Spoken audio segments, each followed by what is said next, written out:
نحمدہ و نصلی علی رسولہ الکریم اما بعد فاعوذ باللہ من الشیطان الرجیم بسم اللہ الرحمن الرحیم۔ سورۃ الانعام کی آیت نمبر 59 سے آج کے سبق کا آغاز کریں گے۔ عندہ، اور اسی کے پاس ہے، مفاتح الغیب، چابیاں ہیں غیب کی۔ دیکھ لیتے ہیں اس کے میننگ کو۔ مفاتح، فاتح، مفتوح، فاتحین اور مفتوحہ علاقہ کے لیے ہم بولتے ہیں۔ الغیبی، غیب اور غائب، اسی کے پاس ہیں غیب کی چابیاں۔ اس سے مراد کون ہے؟ نبی صلی اللہ علیہ وآلہ وسلم نے ہمیں یہاں پہ یہ بتایا کہ اللہ کے حکم کے مطابق کہ غیب کی چابیاں اللہ سبحانہ وتعالیٰ کے پاس ہیں۔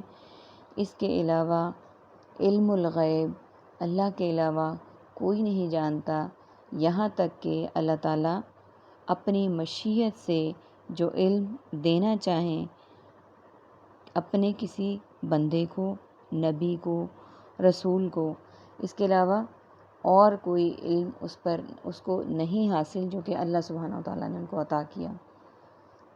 مفتاح مفتوح کی جمع ہے اور مفتوح چابی کو کہتے ہیں۔ اب اس کی مثال ایسے ہے جیسے کوئی انسان اپنا کوئی کمرہ جس میں سامان رکھا ہوا ہے اسے بند کر دے، لاک کر دے، اور چابی اس کے پاس ہو، تو وہ اپنے اس کمرے کی ہر چیز کی ملکیت رکھتا ہے، اور چابی لے کر یا چابی اس کے پاس ہوگی تو اس بات کی نشاندہی ہے کہ وہ مالک ہے اس کمرے میں موجود، جو اس نے بند کر دیا اس کی ہر چیز کا۔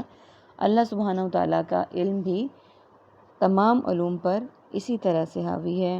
اللہ سبحانہ وتعالیٰ علم الغیب جانتے ہیں اور ان سے زیادہ اور کوئی بھی نہیں جانتا۔ ہمارے پاس، نبی صلی اللہ علیہ وآلہ وسلم کے پاس، باقی انبیاء کے پاس علم اتنا ہے جتنا کہ اللہ سبحانہ وتعالیٰ نے عطا کیا۔ علم الغیب کے اصل مالک و حقدار اللہ سبحانہ وتعالیٰ خود ہیں۔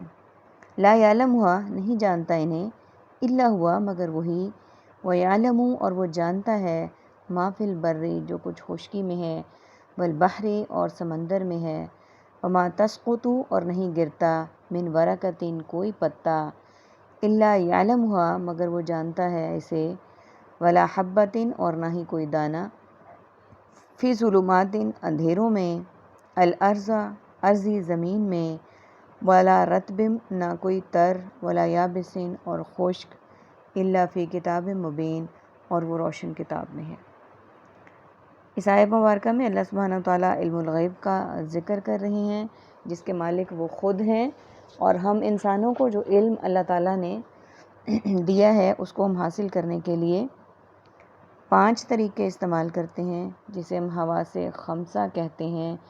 اس سے ہمیں پتہ چلتا ہے کہ ہمیں کسی چیز کے بارے میں اگر پتہ کر رہے ہیں تو ہمیں کیسے پتہ چل سکتا ہے؟ کان سے سن کے، اسے قوت سماعت کہتے ہیں کہ ہمیں کسی چیز کے بارے میں علم حاصل ہوا، ہم نے کان سے سنا اس کو۔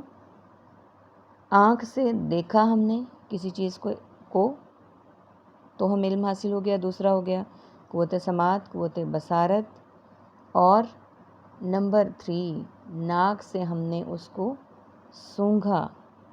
3 ہو گئی ہماری کہ سونگھنے سے ہمیں پتہ چلا کہ اس چیز میں خوشبو کس طرح کی ہے۔ آنکھ سے مشاہدہ ہو گیا، کان سے سن لیا، ناک سے سونگھ لیا، اور اگلی بات قوت جو ہماری ہے وہ ہے چکھنے کی قوت، جو ذائقے کی، جس سے ہمیں پتہ چلتا ہے کہ کسی چیز کا ذائقہ جو ہے وہ میٹھا ہے، ترش ہے، نمکین ہے۔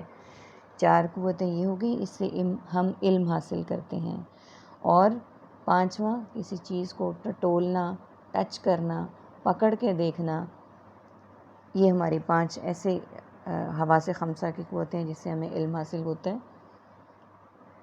ہم اسی کی بنیاد پر اپنے علم کو حاصل کرتے ہیں۔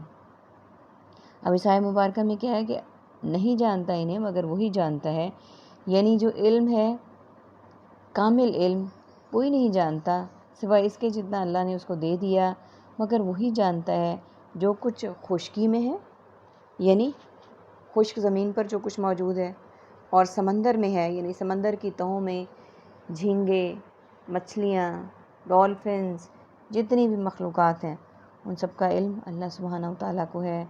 نہیں گرتا کوئی پتا مگر وہ جانتا ہے اسے، اور نہ ہی کوئی دانہ اندھیروں میں زمین کے، اور نہ کوئی تر اور نہ کوئی خشک مگر روشن کتاب میں موجود ہے۔